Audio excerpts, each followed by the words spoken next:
गया था ना, तुम जिंदा कैसे हो गए? मरे हुए लोग कभी जिंदा नहीं होते रिधिमा जी।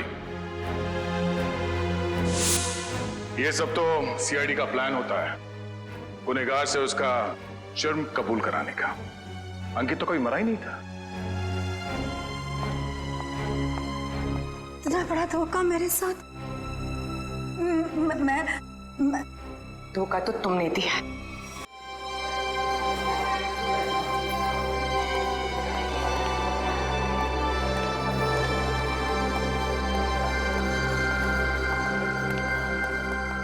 पेशेंट को चेक करना है। जी सर।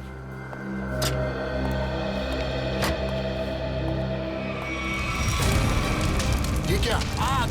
रघु, मंगेश, जल्दी आओ, यहाँ पे आग लगी है, पेशेंट जला है, जल्दी आओ, फायर एक्सटिंग्विशर लेके आओ, जल्दी करो, जल्दी लेके आओ, जल्दी जल्दी जल्दी करो, जल्दी।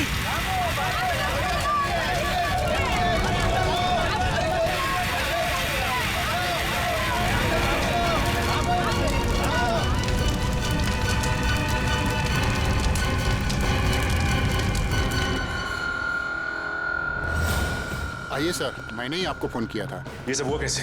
समझ में नहीं आ रहा सर, देखते ही देखते पेशेंट को कैसे आग लग गई। प्लीज हटिए आप लोग।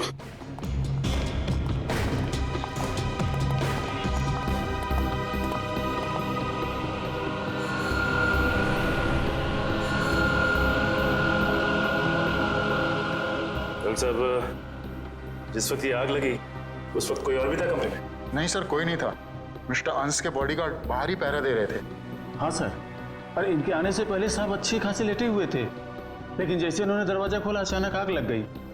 ऐसा कैसे हो सकता है? जब कमरे में कोई था ही नहीं तो फिर आग किसने लगाई? अपने आप लग गई आग? है?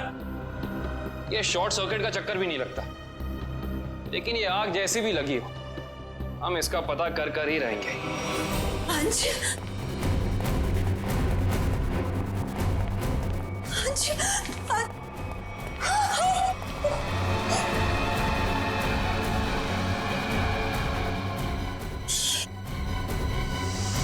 सर, मिस्टर अंश की वाइफ और बेटा। अंश को आग कैसे लगे, कैसे हो गया ये सब? पापा उठिए, पापा क्या हो गया आपको? पापा संभालिए अपने आप को। देखिए, थोड़े वक्त के लिए आप लोग बाहर कॉरिडोर में इंतजार कीजिए। पंकज प्लीज चलिए। पापा आइए। डॉक्टर साहब, अंश जी यहाँ कौन सी बीमारी का इलाज कराने के लिए एडमिट हुए थे? कल रात इन्हें फूड पॉइजनिंग की वजह से लाया गया था। इनके घर पार्टी थी, शायद कुछ उल्टा सीधा खा लिया होगा। अच्छा ये बताओ कि डॉक्टर साहब के इस कमरे में आने से पहले कोई और भी आया था इस कमरे में? हाँ सर, 2 लोग आए हुए थे। एक कमरे की साफ सफाई करने वाला और दूसरा बिस्तर की चादर बदलने वाली। ये अंश कुमार, इस अंश कुमार की कुंडली निकालनी होगी। जहां तक मुझे याद आता है कि बहुत सारे काले कारनामों में शामिल था।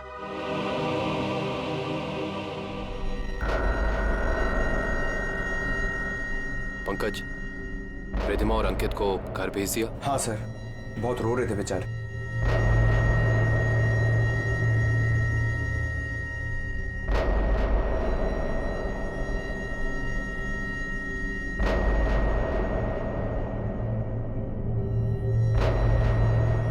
वैसे सालुंके साहब, आपको क्या लगता है आग किस वजह से लगी? मेरी बात छोड़ो सचिन, तुम बताओ, तुम लोगों को क्या लगता है भाई? सालुंके साहब, अगर हमें पता होता तो हम आपको क्यों बुलाते? देखा तारिका, इन लोगों ने तो हाथ खड़े कर दिए। अरे प्रद्युमन तो कहता था तुम लोग सुपर कॉप हो यार। सर, हम तो सिर्फ तहकीकात कर सकते हैं, अंदाजा लगा सकते हैं, लेकिन इस साइंस के मास्टर तो आप ही हैं ना। तो ठीक है, अंदाजा क्या लगाते हो वो अंदाजा ही बता दो यार। सर, हमें ऐसा लगता है कि ये चिंगारी लगाने वाला कोई इंसान नहीं, बल्कि कोई वस्तु, कोई चीज है। हो सकता है, देखते हैं।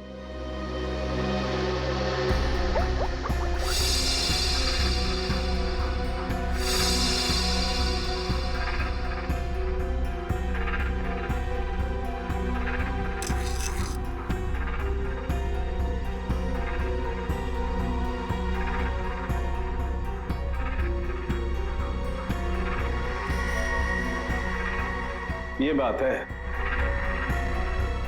क्या बात है सर?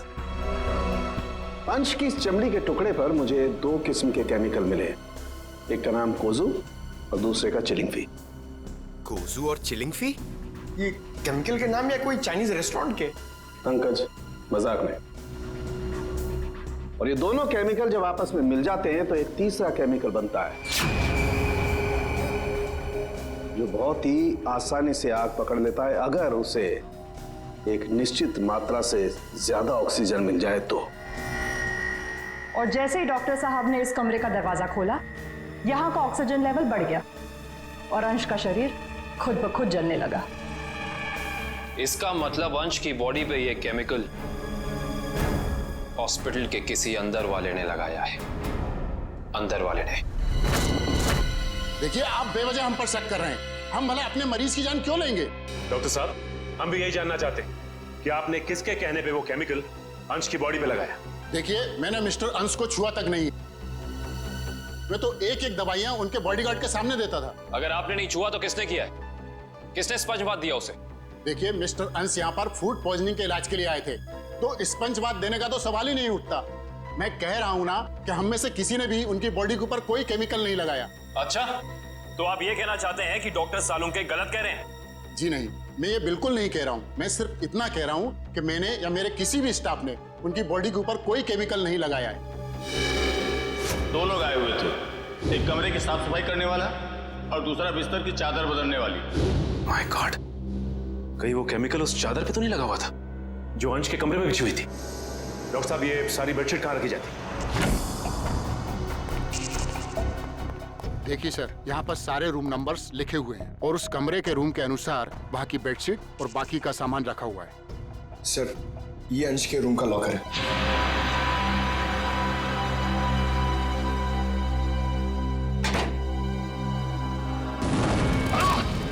देखो ना तुम, बाहर जाओ, पुलिस पकड़े। फायर कीजिए सर, जल्दी। फास्ट।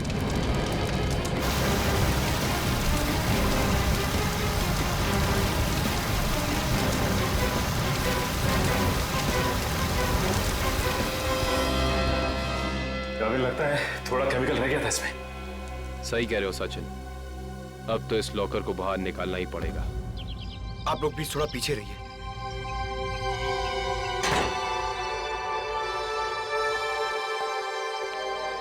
सर, प्लीज संभाल के।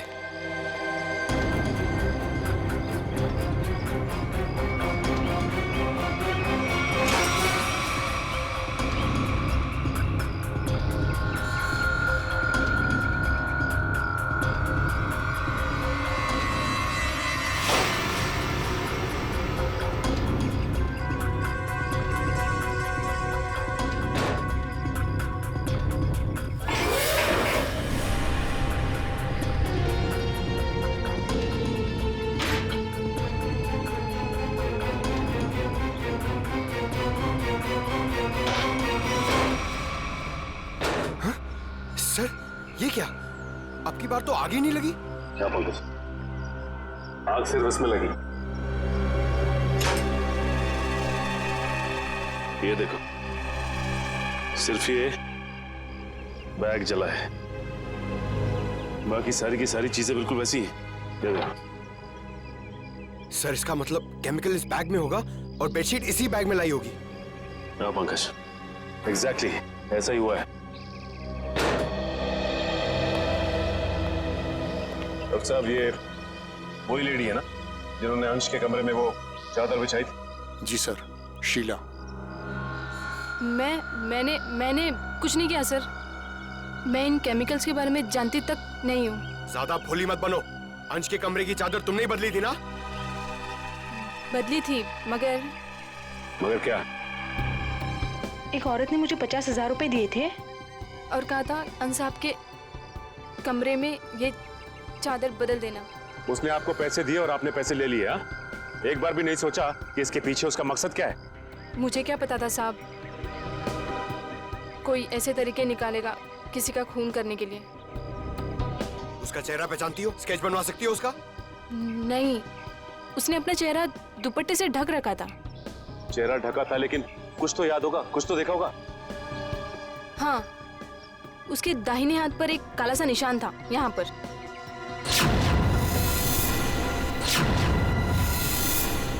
ठीक है, आप लोग जा सकते हैं। जी सर। अंश को फूड पॉइजनिंग हुई उसके घर पे, जिसके बाद वो हॉस्पिटल में एडमिट हुआ। और कमाल की बात है कि हॉस्पिटल में आने के बाद वो जल के मर गया। कुछ तो गड़बड़ है।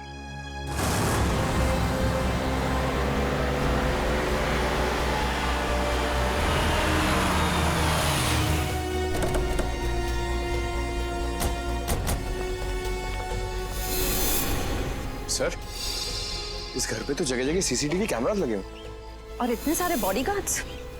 लगता है अंश जानते थे कि उनकी जान को खतरा है।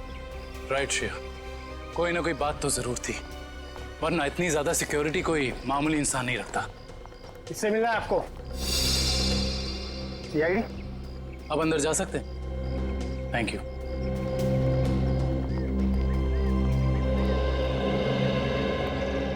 सर, ये घर तो बड़ा आलीशान है।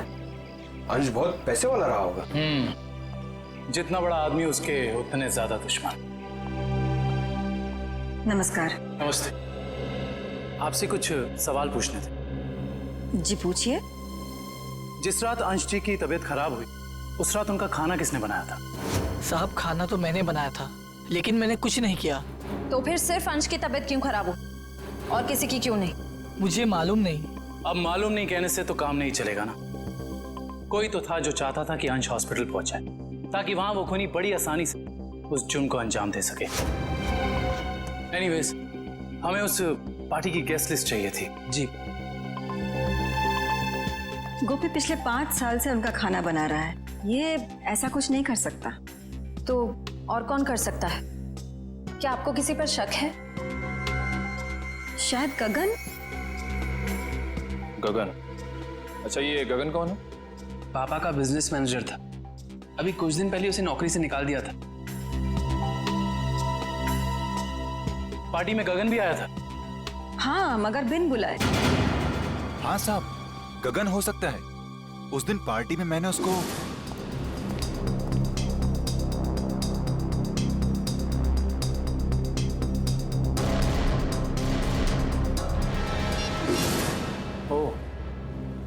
तो अंश गगन पे चिल्ला रहे थे? हाँ साहब, पर म्यूजिक की आवाज बहुत तेज थी। मैं समझ नहीं पाया कि साहब गगन को क्यों डांट रहे थे। मगर अंश ने गगन को नौकरी से क्यों निकाला था? पता नहीं, मगर जरूर कोई बड़ी बात रही होगी जो उन्होंने अपने 10 साल पुराने एम्प्लॉय को एक ही झटके में काम से बाहर निकाल दिया। गगन को नौकरी से क्यों निकाल दिया था, इसका जवाब ढूंढना होगा। क्या अंशी की मौत हो गई है? जी हाँ, और हमें शक है कि उनकी मौत में आपके पति गगन का हाथ है। ये क्या कह रहे हैं आप? गगन अपनी जान दे सकते हैं, पर वो किसी की जान लेने की कभी सोच भी नहीं सकते। सोचा नहीं, बल्कि कर दिया। बहुत ही लंबी चौड़ी प्लानिंग के साथ गगन ने अंश को हॉस्पिटल में ही जला दिया। आपको कुछ गलतफहमी हुई है, गगन ऐसे नहीं है। वो ऐसा नहीं है तो कैसा है, वो तो उनसे मिलने के बाद ही पता चलेगा। वो कब तक वापस लौटेंगे? मुझे नहीं पता। मैंने पुलिस स्टेशन में उनके गुमशुदा होने की रिपोर्ट भी लिखवाई है। कल से वो गायब है। बुरा मत मानिएगा मैडम, लेकिन मुजरिम अक्सर खून करके ऐसे ही फरार हो जाते हैं। बार बार उनको मुजरिम कह करके उनका अपमान मत करिए। अगर उनको जुर्म करना ही होता तो वो अंश जी की बात मान करके अंकित को मार ना देते। एक मिनट, क्या कहा आपने? अंश जी ने गगन को अपने बेटे अंकित का खून करने का काम सौंपा था, पर गगन ने साफ इनकार कर दिया और इसी वजह से उन्होंने गगन को नौकरी से निकाल दिया। ओह, तो इस वजह से गगन को नौकरी से निकाल दिया गया। और कोई बाप अपने बेटे को मरवाना क्यों चाहेगा? सर नहीं सर, ऐसा नहीं हो सकता। आप प्लीज कह दीजिए झूठ है। मेरे पापा मुझे मारने की प्लानिंग कभी कर ही नहीं सकते। हम जानते हैं ये बात आप लोगों के लिए काफी धक्का पहुंचाने वाली है। गगन की पत्नी झूठ बोल रही है। अपने पति को बचाने के लिए कुछ भी मनगढ़ंत कहानी बना रही है वो। अंश जैसा पिता अपने इकलौते बेटे को मारने की कैसे सोच सकता है?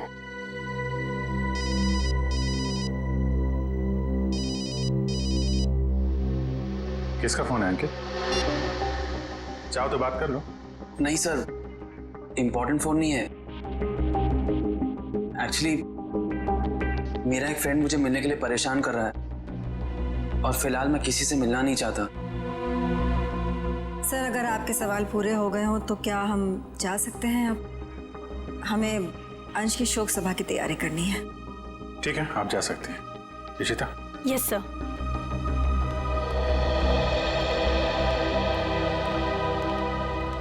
सर, जब अंकित का फोन बज रहा था तब उसका रवैया कुछ अजीब सा नहीं हो गया? लग तो रहा था कुछ छुपा रहा है। नजर रखो इस पे।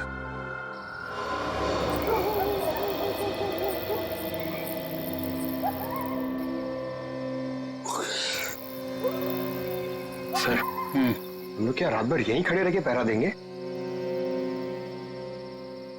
रात बहुत काम की चीज होती है पंकज। जो काम दिन के खुले उजाले में नहीं किए जा सकते ना, वो रात के साए में हो जाते हैं।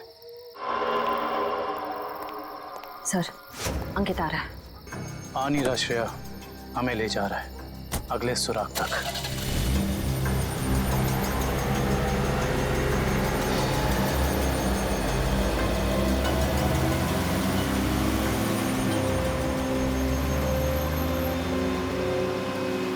Let's go.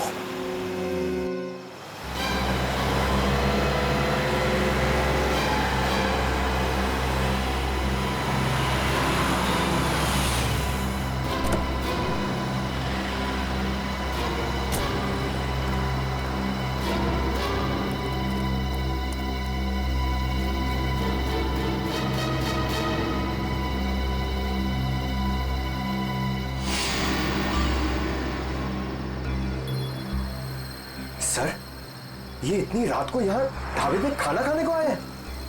नहीं पंकज, खाना खाने नहीं आया ये यहाँ ऐसे इंसान का इंतजार कर रहा है जिसे दिन के उजाले में नहीं मिल सकता।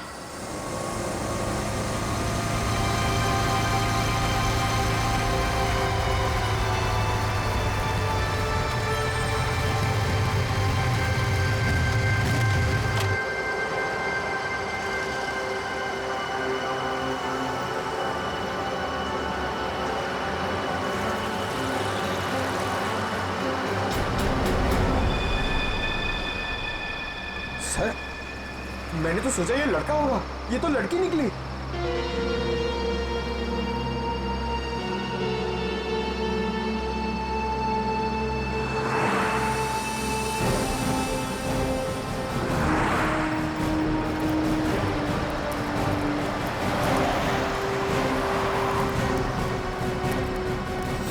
अरे आप लोग और यहाँ?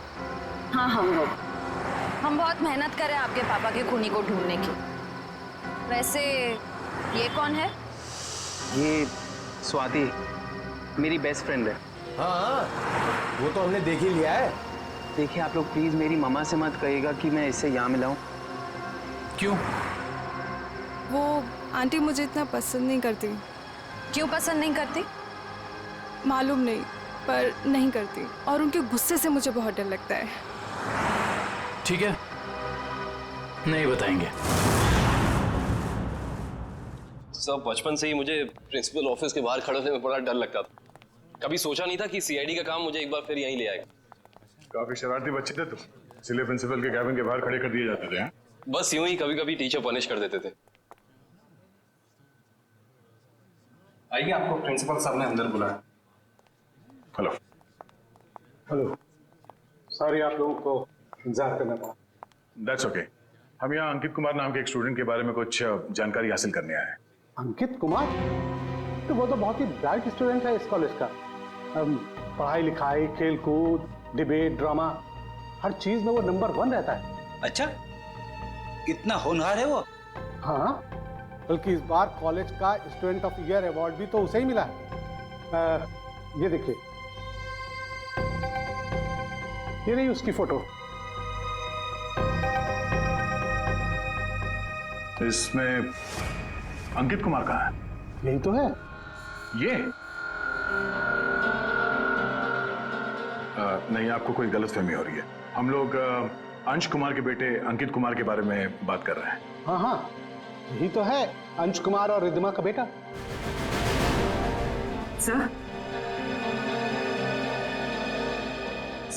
अगर ये असली अंकित है तो फिर वो कौन है? जो कोई भी है उसके इरादे ठीक नहीं है, और रिद्धिमा जी ने हमें उसके बारे में बताया क्यों नहीं? रिद्धिमा जी कहाँ हैं? मैडम अपने कमरे में हैं। आइए।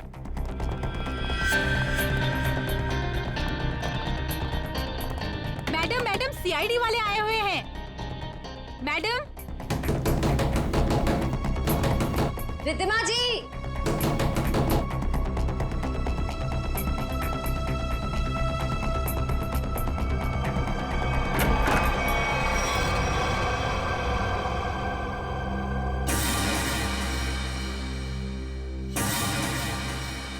सर कमरे में तो कोई नहीं है।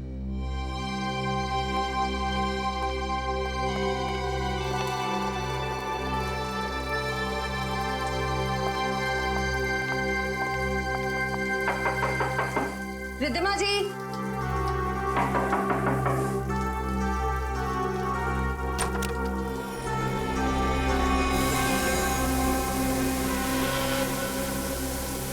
सर यहाँ भी कोई नहीं है। सर ये देखिए, सर यहाँ पे खून भी लगा हुआ है।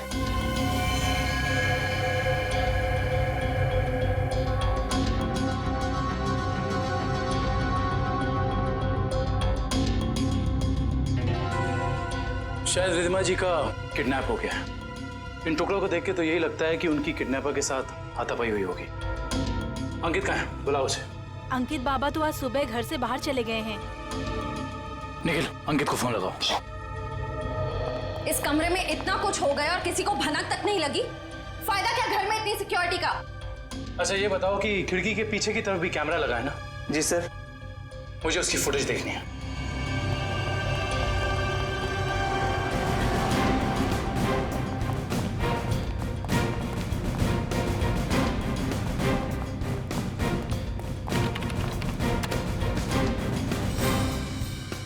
सॉरी सर, लगता है कैमरा 2 घंटे से बंद है। मतलब जरूर तुम में से ही किसी का काम है ये, जिसने गुनाह करने से पहले कैमरा बंद कर दिया। सर हम ऐसा क्यों करेंगे? कोई बाहर वाला यहाँ आके कैमरा बंद नहीं कर सकता। ये किसी अंदर वाले का काम है, समझे तुम? सर, यस सर, अंकित का फोन बंद आ रहा है। कहीं इस सब के पीछे अंकित का हाथ तो नहीं है?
रिद्धिमा जी, रिद्धिमा जी, मैडम जी,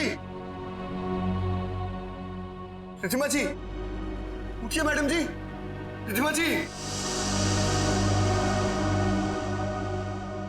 गगन तुम मुझे यहाँ कहाँ लेकर आए हो?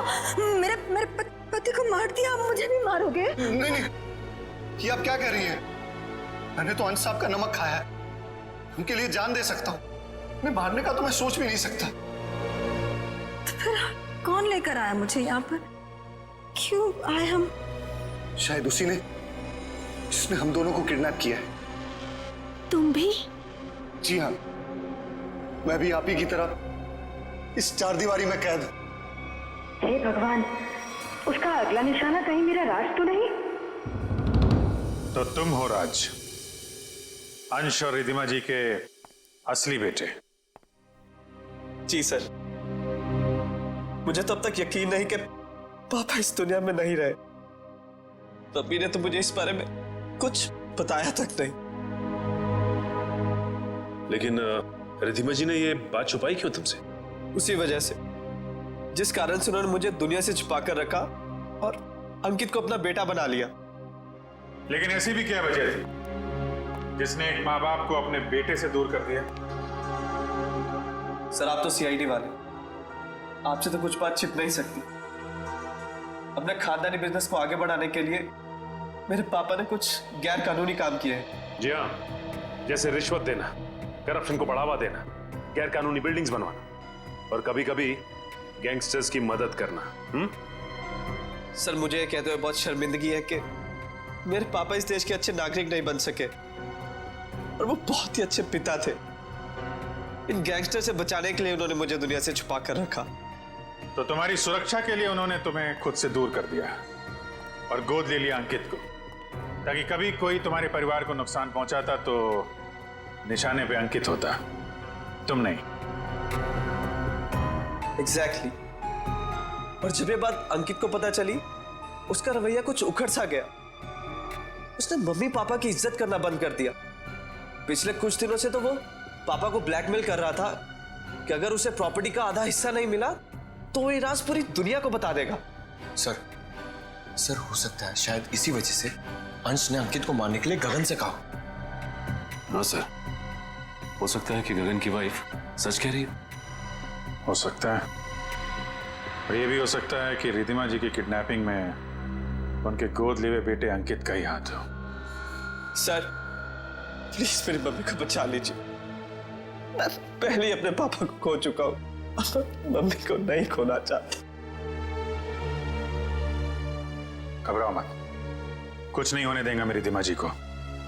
अंकित के पोस्टर पूरे शहर में लग चुके हैं, कोई ना कोई उसे जरूर देख लेगा। हेलो, कहाँ? चिंचोली क्रॉसिंग? आप कौन बोल रहे हैं? हेलो हेलो सर, गुमनाम कॉल आया, कह रहा था कि चिंचोली क्रॉसिंग पे मिलो, कुछ जरूरी बात करनी है। जरूरी बात करनी है? फिर तो मिलना पड़ेगा।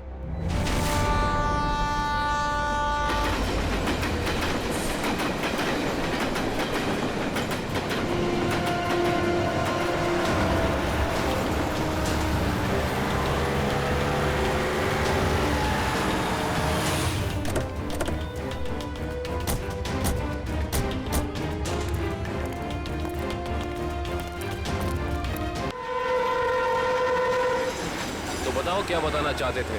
सर, मैंने आपको फोन इसलिए किया था क्योंकि जिस आदमी का आपने पोस्टर लगाया है उससे मैंने कहीं देखा है सर। तुमने पक्का ध्यान से देखा ना? वो अंकित ही है। हाँ सर, वो अंकित ही था। कहाँ देखा है उसे? सर, अगर मैं आप लोगों को बताऊंगा तो कहीं मैं मुसीबत में न पड़ जाऊं सर। देखो, तुम्हें कुछ नहीं होगा। तुम बताओ, तुमने कहाँ देखा था अंकित को? सर, मैंने उसे हसनपुरा की चौल में देखा था सर। हसनपुरा चौल?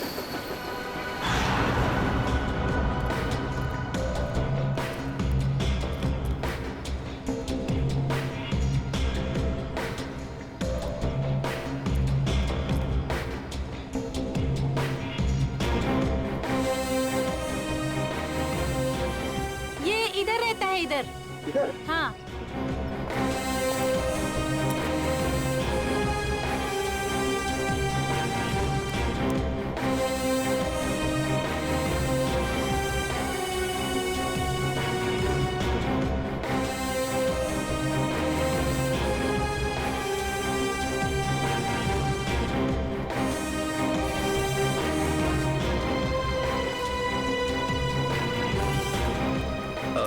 आपने इसे कहीं देखा है? हाँ, उस तरफ रहता है। Thank you. सर, पता चल गया, अंकित उस घर में आता जाता था। Sir sir sir sir, sir बहुत मुश्किल हुई सर, लेकिन मैंने पता कर लिया है, अंकित इसी घर में आता जाता था, ये घर में। पंकज, हम सबको पता है। अब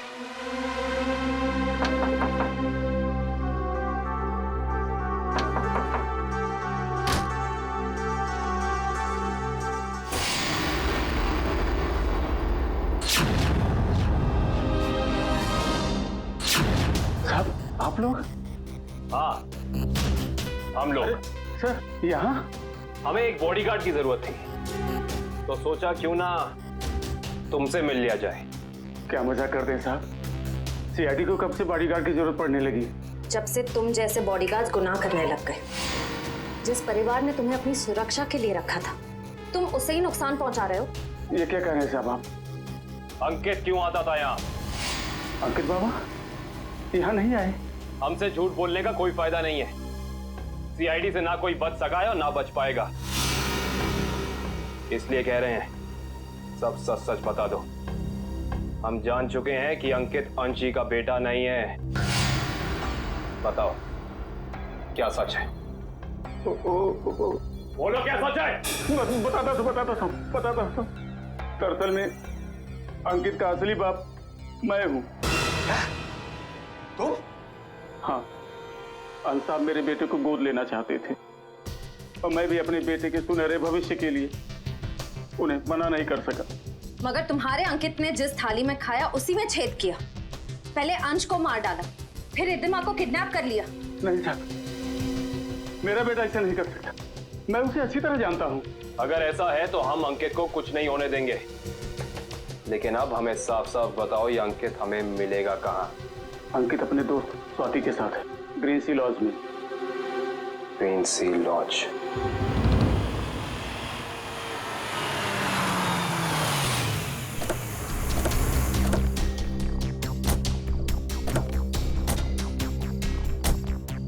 सर, ये अंकित की गाड़ी है। अंदर चल के चेक करते हैं।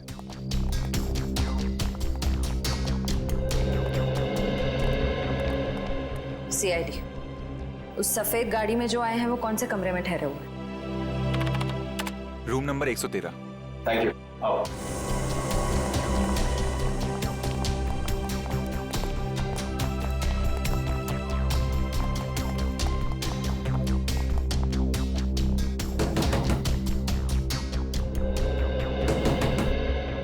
कौन है?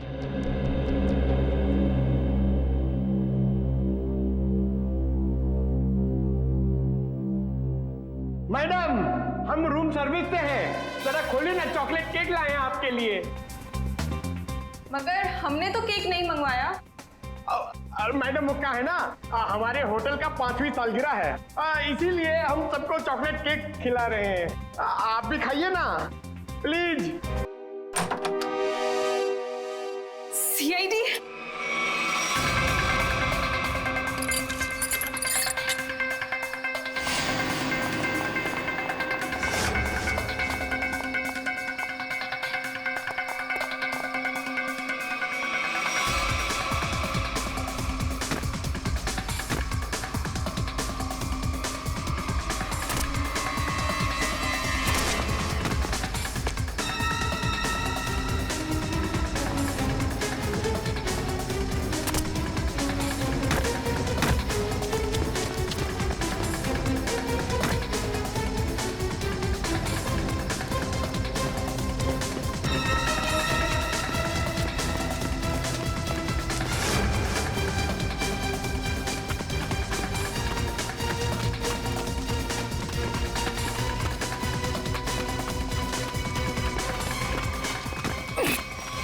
प्लीज मुझे छोड़ दो, please.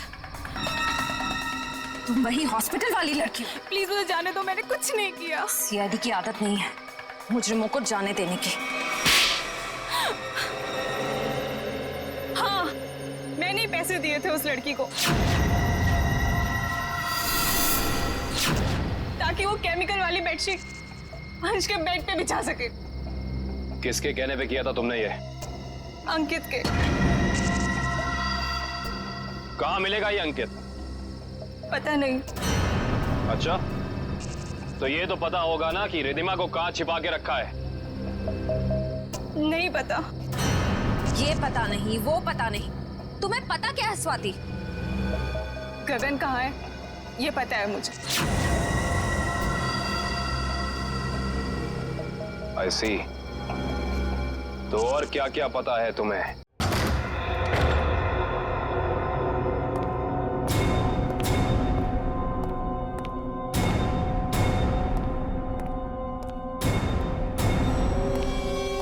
Hi mom, hi Gagan uncle. I hope सब ठीक तो है ना? आई मीन मेरी खातिरदारी में कोई प्रॉब्लम तो नहीं है ना? अंकित, जरूर मेरी परवरिश में कुछ कमी रह गई होगी जो आज मुझे यह दिन देखने को मिल रहा है। हाँ, आपके परवरिश में कमी रह गई। बचपन से लेकर जवानी तक आप मुझे बेटा बेटा कहती रही, और आज एकदम से मुझे पता चलता है कि आप मेरी माँ नहीं है। माँ हो तो आप जैसी। लेकिन मैंने तुम्हें कभी अपने बेटे से कम प्यार नहीं किया अंकित। झूठ है, ये ड्रामा है। आप अपने बेटे को बचाना चाहती थी। माना कि ये सब राज को बचाने के लिए किया गया अंकित, लेकिन अंश और मैंने तुम्हें कभी भी उससे कम नहीं माना, उससे कम प्यार नहीं किया। मैं भी तो आपसे बहुत प्यार करता हूँ मम्मी, इसीलिए तो आपको पापा तक पहुंचाने के लिए यहाँ आया हूँ। और एक टिकट के साथ दूसरी बोनस टिकट फ्री। रिद्धिमा जी, गाड़ी उठा लीजिए, उसके सर पे खून सवार है।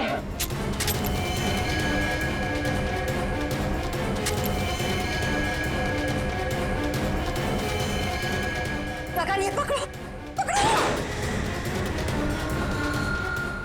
अरे शूट करो ना, गोली चलाओ ना, तो वो मार डालेगा। नहीं प्लीज, अरे मारो उसे। प्लीज नहीं। मार डालेगा हमको, मारो।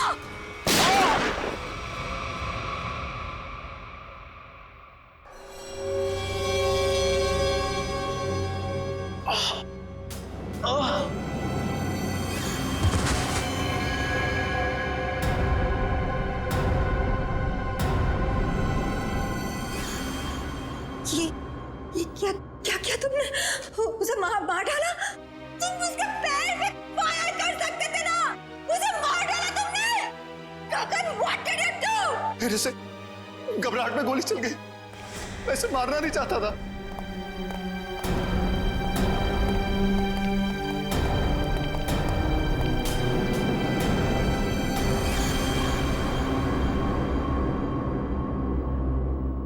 ये तो मर गया। क्या ये सब? हाँ? कैसे हुआ ये? मैं जैसे जानबूझ के नहीं मारा सर, मैं सिर्फ अपने आप को बचाना चाहता था। ये गगन सही कह रहा है, अगर हमने अपने बचाव के लिए इसे नहीं मारा होता तो ये हम दोनों को मार देता। हम समझ सकते हैं। श्रेया, इनके स्टेटमेंट रिकॉर्ड कर लो। आप लोग जाइए प्लीज इनके साथ में। चलिए।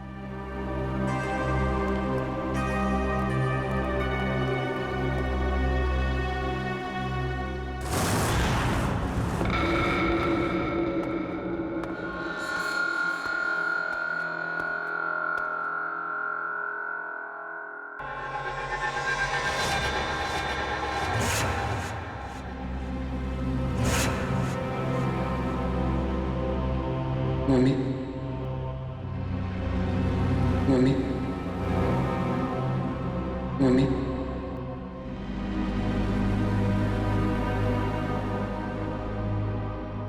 मम्मी,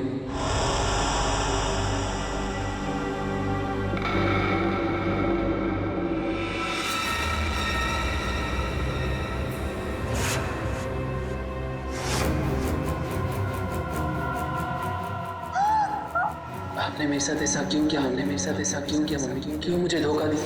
क्यों मुझे धोखा दिया? क्यों मुझे मार दिया? क्यों मुझे मार दिया? बोलिए मम्मी, जवाब दीजिए। बोलिए मम्मी, जवाब दीजिए। क्यों किया आपने ऐसा मेरे साथ? क्यों किया आपने ऐसा मेरे साथ? क्यों हमने बेटे को मार दी? क्यों हमने बेटे को मार दी? जवाब दीजिए मम्मी, जवाब दीजिए मम्मी। बोलिए आपने ऐसा क्यों किया? बोलिए आपने ऐसा क्यों किया? क्यों मुझे मारा? क्यों मुझे मारा? क्यों मुझे मारा? क्यों क्यों?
कभी जिंदा नहीं होते रिधिमा जी। ये सब तो सीआईडी का प्लान होता है, गुनहगार से उसका जुर्म कबूल कराने का। अंकित तो कभी मरा ही नहीं था। इतना बड़ा धोखा मेरे साथ। मैं धोखा तो तुमने दिया है। मैंने जो कुछ भी किया अपने बेटे के लिए किया है। राज, तुम्हारे पापा तुम्हें अपने गैर कानूनी बिजनेस में शामिल करना चाहते थे, लेकिन मैंने तुम्हें हमेशा गुनाहों के इस साए से दूर रखना चाहा। माँ, मैंने कभी सपने में भी नहीं सोचा था तुम भी पापा की तरह इस तरह गुनाहों के दलदल में धंसी हुई हो। और इसीलिए इन्होंने पापा को मारने के लिए मेरी मदद ली थी और प्रॉपर्टी में 25% शेयर देने का वादा भी किया था। इस प्लान में तुम दोनों मिले हुए हो, इसके बारे में तुम्हारी दोस्त स्वाति ने हमें पहले ही बता दिया था। उस पार्टी के दिन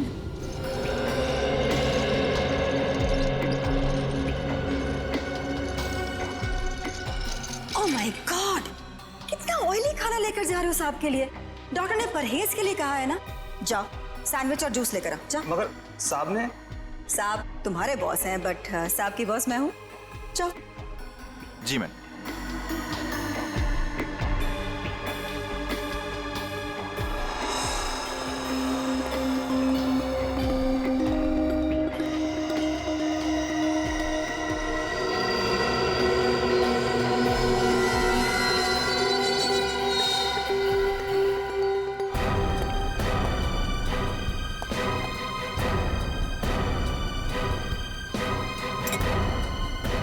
गुड, तुम जाओ, मैं साहब को खाना खिला दूंगी। जी मैं कभी सोच भी नहीं सकता था कि आप ऐसा करेंगे। खुद गुनाह किया और मुझे फंसा दिया। तो और क्या करती? तुम्हें पता चल गया था कि अंकित अंश को मारना चाहता है, इसीलिए मैंने आखिरी वक्त पर सारी बाजी पलट दी। और उस पलटी बाजी में मेरी भी बलि चढ़ा दी थी।